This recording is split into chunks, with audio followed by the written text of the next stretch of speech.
Meus irmãos e minhas irmãs, eu quero convidá-los a abrir as suas Bíblias no Evangelho de Mateus, capítulo 15, do versículo 29 ao versículo 31. Evangelho segundo Mateus, capítulo 15, do verso 29 ao verso 31. Enquanto os irmãos estão procurando, eu quero dar mais um aviso para a igreja que eu acabei esquecendo no momento dos comunicados, né? Próximo domingo nós teremos a primeira ceia do ano, tá? Abertura de missões mundiais também. Pronto, teremos abertura de missões mundiais no próximo domingo e estaremos também celebrando a ceia do Senhor. Então, desde já eu já peço aos nossos diáconos e às nossas diaconisas que estejam atentos a essa data para a preparação da mesa do Senhor, ok? Da mesa da comunhão. Nos diz assim a palavra de Deus, Evangelho de Mateus, capítulo 15, do verso 29 ao verso 31. Partindo Jesus dali, foi para junto do mar da Galileia, e subindo a um monte, ele assentou-se ali. E vieram a ele muitas multidões, trazendo consigo coxos, aleijados, cegos, mudos e outros muitos, e os largaram junto aos pés de Jesus, e ele os curou. De modo que o povo se maravilhou ao ver que os mudos falavam, que os aleijados recobravam a sua saúde, que os coxos andavam e que os cegos viam, e então glorificaram ao Deus de Israel. Amém? Pai Todo-Poderoso, mais uma vez, Senhor, te louvamos e agradecemos ao Senhor, ó Deus, pelo teu amor maravilhoso que opera, Senhor, em nossas vidas. Agradecemos, Senhor, pela palavra que lemos, ó Deus, nessa noite, e pedimos assim, que o Senhor nos ilumine para que venhamos, ó Deus, extrair suas verdades e aplicá-las, Senhor, em nossas vidas, de forma que, ó Deus, como ela mesmo se diz, lâmpada para os nossos pés e luz para os nossos caminhos, ela, ó Deus, seja efetiva, Senhor, em nossa caminhada, nos conduzindo, Senhor, em todos os nossos passos, em nome de Cristo Jesus. Amém. Meus amados irmãos e minhas amadas irmãs, Jesus estava na Galileia com os seus discípulos, pregando o Evangelho. Jesus estava na Galileia com os seus discípulos, e ali Jesus curava os enfermos, ali Jesus anunciava a sua palavra, quando de repente Jesus decide sair da Galileia e ir para a região de Tiro e Sidom. A Galileia ficava ao sul de Tiro e Sidom. Jesus simplesmente deixa aquele lugar junto com seus discípulos e sobe para o sul. Os discípulos de Jesus talvez não tinham noção, não tinham consciência do que Jesus estava prestes a fazer. Talvez, meus irmãos, eles não compreendiam de imediato o fato de Jesus ter deixado a Galileia e ido para uma região pagã, para uma região onde não havia nem mesmo judeus, nem mesmo samaritanos. A região de Tiro e Sidom ficava naquilo que no passado se chamava da região Ciro-Fenícia, onde não havia influência de Israel naquele local. Mas Jesus simplesmente deixa a Galileia, um local que era familiar a Jesus, um local onde era familiar aos seus discípulos, e vai para essa região. Chegando nessa região, meus irmãos, havia ali uma mulher que sofria por causa da sua filha, pela dor que a sua filha tinha, porque muitas vezes essa jovem era possuída por uma entidade demoníaca, e o texto diz que essa mãe desesperadamente buscava a Jesus, procurava Jesus e gritava a Jesus para que Jesus salvasse a sua filha. Após uma conversa, um diálogo que fez com que aquela mulher expressasse profundamente a sua fé, a sua filha foi curada. E esse, meus irmãos e minhas irmãs, foi o único propósito de Jesus ter deixado a Galileia e ter ido para a região de Tiro e Sidom. Porque após a celebração deste milagre, Jesus simplesmente retorna para o mar da Galileia, mas ele não retorna mais pela região da Galileia, ele vai pela outra margem. Lucas, ele vai dizer, ou melhor, Marcos, ele vai dizer que Jesus foi ali para as margens do mar da Galileia, não pela Galileia, mas por uma região chamada Decápolis, uma região onde havia ali umas 10 cidades, que também não havia uma influência de Israel, que também não havia uma influência do judaísmo, porque também eram cidades pagãs. Alguns teólogos vão dizer que, ou melhor, alguns teólogos vão dizer que Jesus, ele se direcionou ali especificamente para a cidade de Gadara. A Bíblia não nos traz esse registro, mas dá-se a entender que por ele ter feito essa volta, e aí conforme o texto que nós lemos, havia uma grande multidão que esperava por Jesus, e se nós voltarmos um pouco à narrativa das Escrituras, nós vemos que Jesus havia curado ali também, em Gadara, um homem que também sofria por uma possessão demoníaca.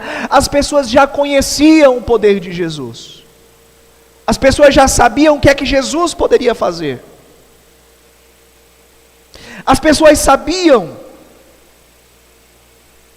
que tinha uma esperança para a cura da sua dor, para a cura do seu sofrimento, para o alívio do peso que elas carregavam em suas costas ao longo da caminhada da vida. Jesus então, meus irmãos, despertou a admiração daqueles gentios, após curar os enfermos que lhe eram apresentados. Nós temos as nossas enfermidades. Enfermidade aqui nós podemos interpretar como as nossas lutas diárias, como as nossas dificuldades, com as nossas decepções, com as nossas dores da alma, e por que não dizer também os nossos problemas físicos. Nós somos testemunhas oculares do poder de Cristo. Somente Jesus, ele tem o poder de curar todas as nossas dores. A mensagem de hoje, ela tem por título: o amor de Deus é a cura para as nossas dores. Jesus, ele não é insensível ao nosso sofrimento, ainda que muitas pessoas lá fora vão apontar isso. Eu já ouvi várias vezes pessoas dizerem que não acreditavam em Deus, porque Deus não resolvia os problemas da humanidade, como se fosse problema de Deus resolver algo que nós geramos. Do que se queixa o homem, a não ser dos seus próprios erros, dos seus próprios pecados? Nós nos queixamos, meus irmãos e minhas irmãs, nós somos frutos, nós sofremos por problemas que nós mesmos geramos. Verso 29, deixando aquele lugar, Jesus voltou ao mar da Galileia e subiu a um monte aonde ele se assentou. Como havia um propósito para Jesus sair da região da Galileia e ir até Tiro e Sidom para encontrar aquela mulher que sofria por causa da sua filha, havia também um propósito para que Jesus passasse por Decápolis e chegasse naquele local, à beira do mar da Galileia, e se assentasse para receber aquelas pessoas que estavam em sofrimento.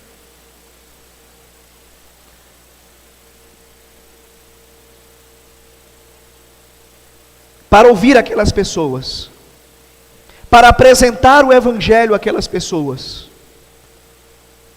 para curar aquelas pessoas que estavam sofrendo. Ele já havia passado por ali, ele já havia celebrado milagres naquele local, não precisava Jesus retornar àquele local, mas ele sabia que ali havia pessoas que estavam sofrendo, e Jesus não é insensível ao nosso sofrimento. Ele já havia operado ali, mas ele sabia que haviam pessoas que necessitavam da sua presença, que necessitavam do seu toque, que necessitavam da sua cura, que precisavam ouvir o seu Evangelho, que precisava aliviar as suas dores. Jesus não é insensível à sua dor, ainda que em alguns momentos ele pareça estar distante. Isaías capítulo 59, verso 1, o profeta disse: eis que a mão do Senhor, ela não está encolhida para que não possa salvar, e nem agravado o seu ouvido para que ele não possa ouvir. Muitas vezes, as pessoas que reclamam da aparente insensibilidade de Deus, são as pessoas que não buscam a Deus, são as pessoas que não se curvam ao Senhor, e que não demonstram a sua humildade, dizendo: Jesus, eu preciso de Ti, Senhor, eu preciso da Tua cura, Senhor, eu preciso da Tua presença na minha vida. Porque quando nós fazemos isso, nós recebemos de Deus. E essas pessoas que apontam Deus como insensível, são pessoas que não buscam a sua presença, são pessoas que não curvam a sua soberania. E aquelas pessoas precisavam de Jesus, e Jesus estava presente para operar na vida de cada uma daquelas pessoas. Deus conhece as nossas dores, Deus sabe do nosso sofrimento, e assim como Jesus se assentou naquele local,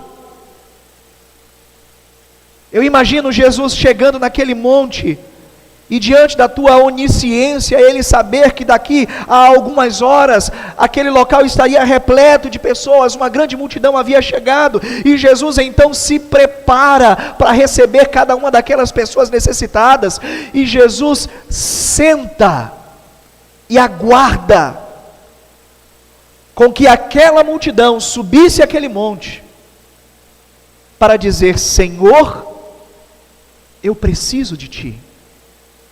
Para dizer: Senhor, cura a minha enfermidade.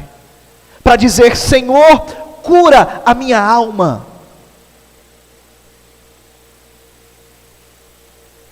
Deus, Ele está presente para ouvir as nossas orações. Nós precisamos tomar uma atitude e nos aproximarmos de Jesus.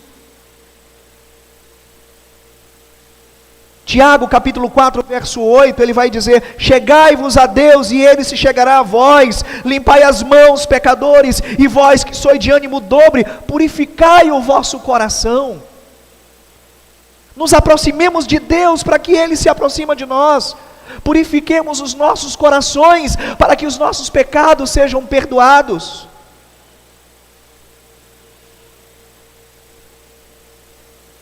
Profeta Jeremias capítulo 33, verso 3, ele disse: clama a mim, e responder-te-ei, e anunciar-te-ei coisas grandes e firmes, que tu não sabes. Percebe, meus irmãos e minhas irmãs, que existe uma atitude da nossa parte, de buscar a presença de Deus, de nos aproximar de Cristo, para que Ele opere em nossas vidas, assim como houve uma atitude da parte daquelas pessoas, de subirem aquele monte, muitos deles de serem carregados, haviam ali coxos e aleijados, paralíticos, que não tinham a mínima condição, né, de escalar aquele monte. Nós não temos noção da dimensão daquele monte que Jesus subiu, mas certamente para uma pessoa que sofre de uma deficiência física, não foi nada fácil chegar até Jesus.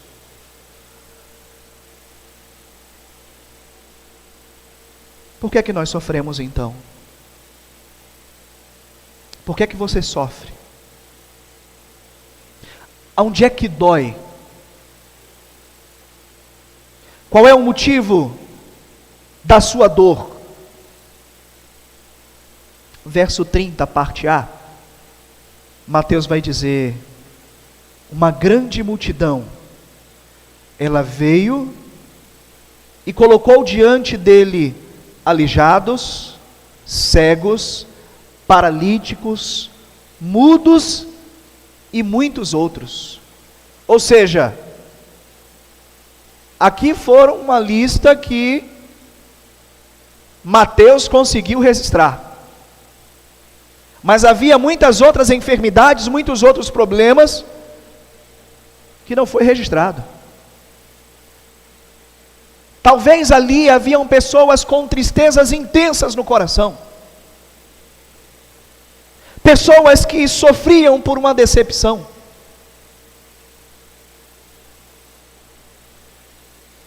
Pessoas que viviam conflitos e que precisavam de um alívio. Mas o que o evangelista coloca em evidência eram pessoas que sofriam gravemente de problemas físicos, de problemas visuais, de problemas de fala, de problemas de audição. E eu não quero, meus irmãos, pisar em terreno sagrado, desvalorizando a sua história, tampouco a sua experiência. Mas eu te convido a vivenciar a dor de uma pessoa que não enxerga, que não tinha ali a presença do SUS para tratar o seu problema. Eu te convido a viver a realidade de uma pessoa que tinha sérios problemas de locomoção, que talvez não tinha ali uma muleta, ou não tinha ali uma prótese para facilitar a sua locomoção. Eu te convido a ver da perspectiva de alguém que estava acamado, paralítico, que certamente era carregado de um lado para o outro, necessitava dos seus parentes para lhe banhar.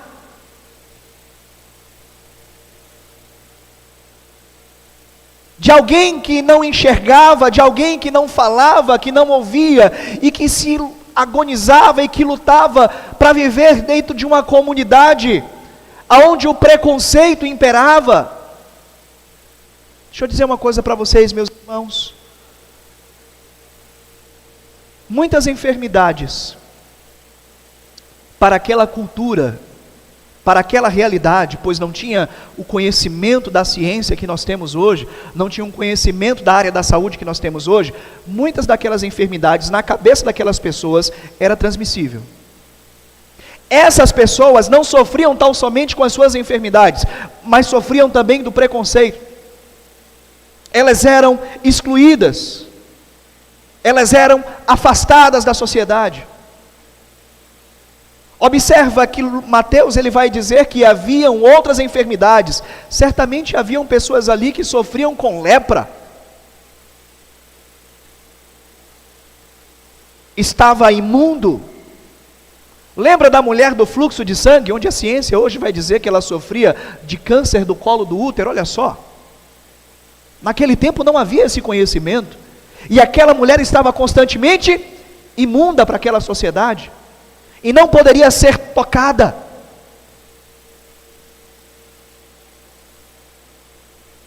Hoje,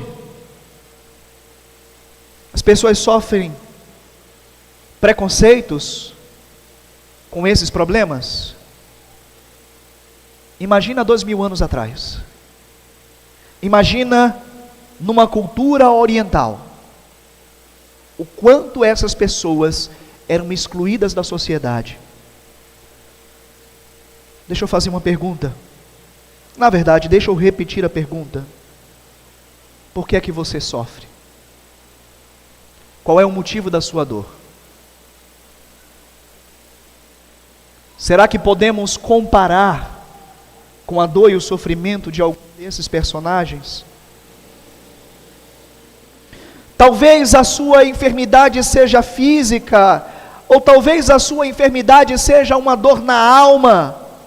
Nós temos as nossas demandas, e nós carregamos os nossos sofrimentos. Olha só o que é que diz aqui Mateus capítulo 19, verso 25. Alguns homens, eles vieram carregando um paralítico numa maca, e tentaram levar para dentro da casa até Jesus, mas não conseguiram por causa da grande multidão que estava em volta da casa. E então, eles subiram no topo da casa, removeram uma parte do teto, e em seguida baixaram o paralítico na maca, até o meio da multidão que estava dentro da casa, e Jesus estava bem em frente a ele. E ao ver a fé que eles tinham, Jesus disse: paralítico, os teus pecados estão perdoados. Mas os fariseus, mestres da lei, eles pensavam: quem é que ele pensa que é? Jesus teve misericórdia, piedade, compaixão daquela alma. E Jesus ministrou o perdão dos pecados para aquele homem. Jesus primeiro cura a alma. Jesus primeiro ministra a bênção maior, a transformação de vida. E o interessante é que ali houve um conflito por causa dos fariseus, e eles começavam a dizer: isso é blasfêmia, somente Deus é quem pode perdoar pecados. Jesus então, sabendo o que eles pensavam, ele perguntou: por que vocês questionam em seus corações essas coisas? O que é mais fácil dizer: os seus pecados estão perdoados, ou levanta-te e anda? Mas eu lhes mostrarei que o Filho do Homem, ele tem autoridade na terra para perdoar pecados. E então Jesus disse ao paralítico: levanta, pega a tua cama e vai para a tua casa. Jesus não está alheio às nossas dores.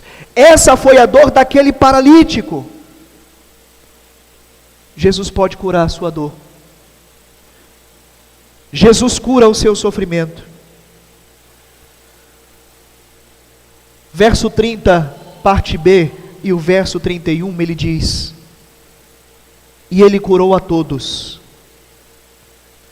As pessoas ficaram admiradas e louvavam ao Deus de Israel, pois aqueles que eram mudos agora falavam, aqueles que eram paralíticos agora foram curados, aqueles que eram aleijados estavam andando, e os cegos podiam ver.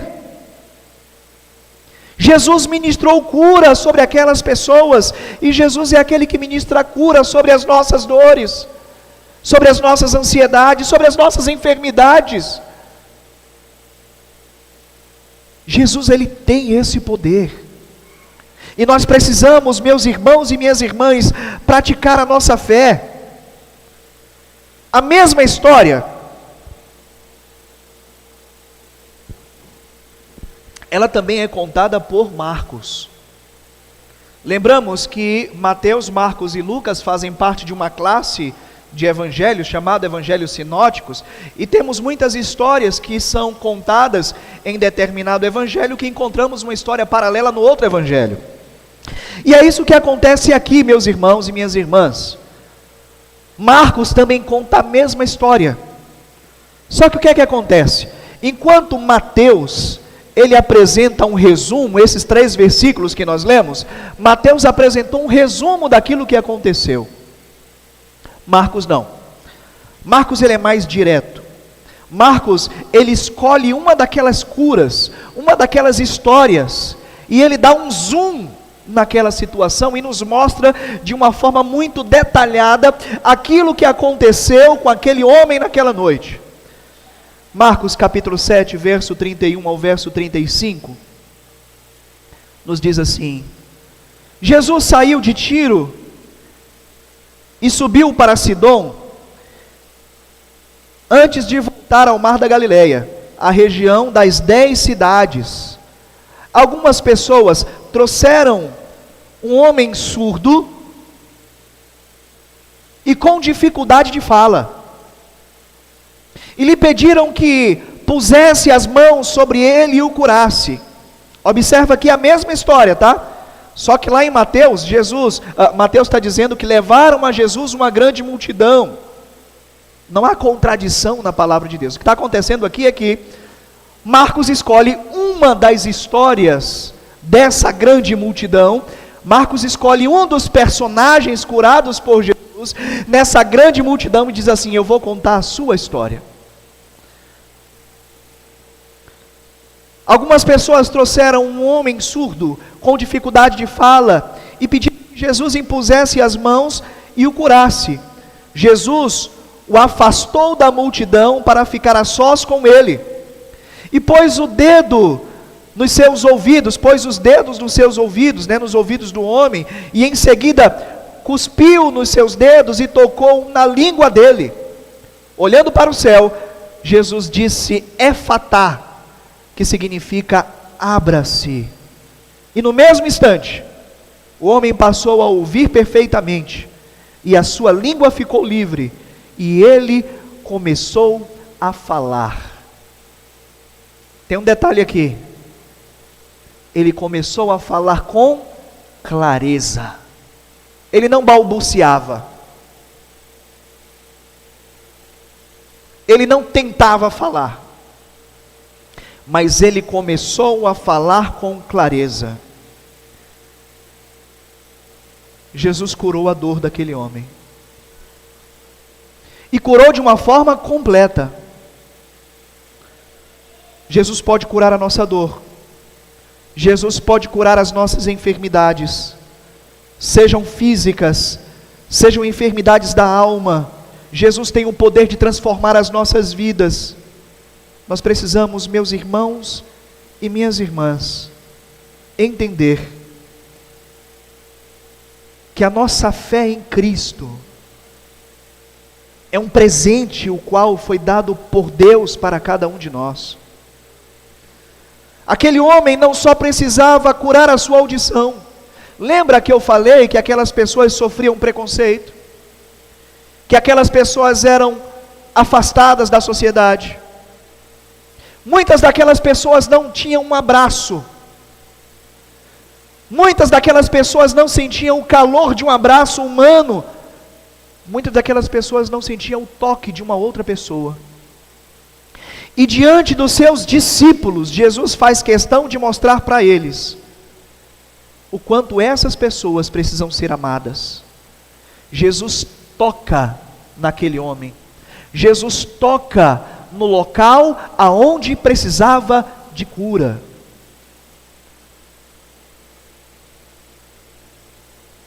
Jesus não só nos salva, nos resgata, mas Ele nos traz, meus irmãos e minhas irmãs, mais uma vez, para um lugar de honra.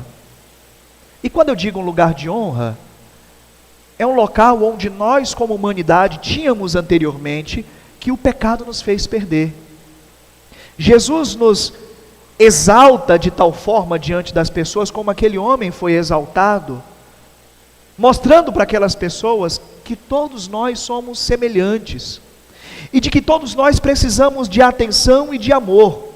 Ele não precisava somente cura da sua audição, mas ele também era alvo de preconceito. E Jesus quebra isso, tocando naquele homem.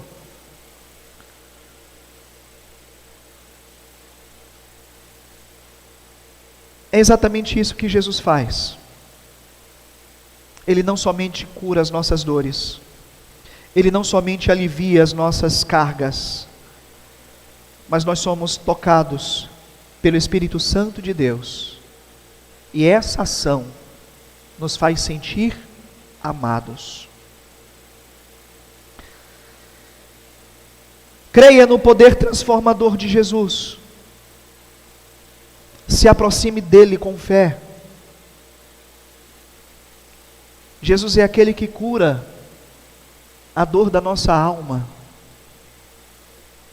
Jesus é aquele que ministra sobre nós o teu poder, o teu efetuar.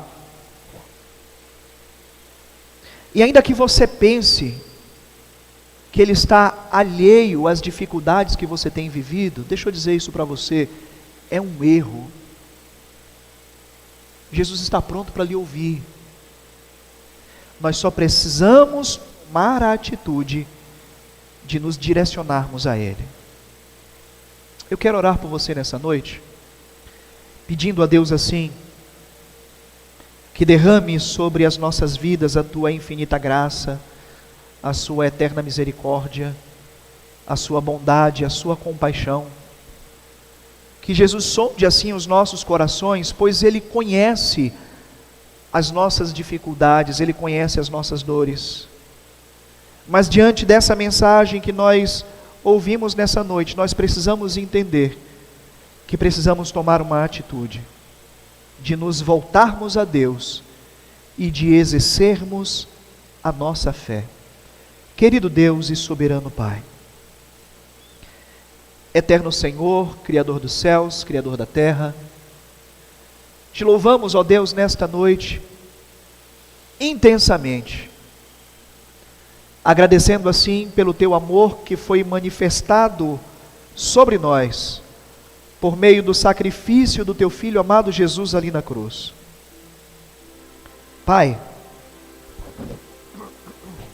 cura, Senhor,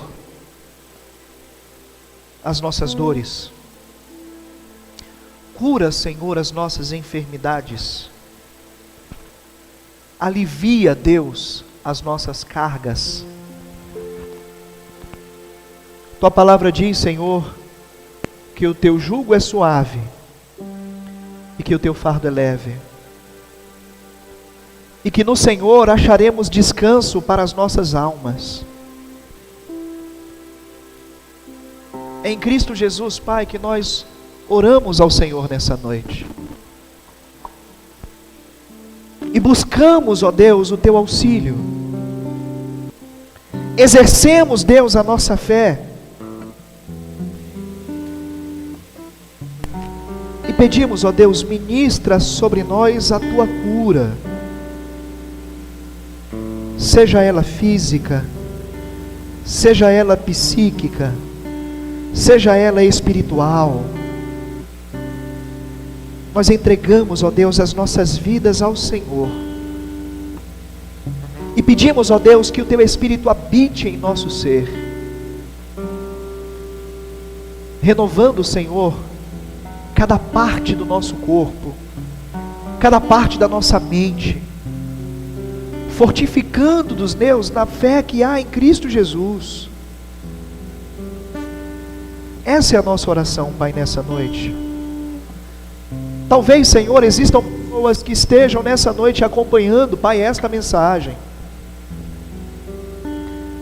Pedimos que o teu Espírito possa visitá-las nesse instante, Senhor.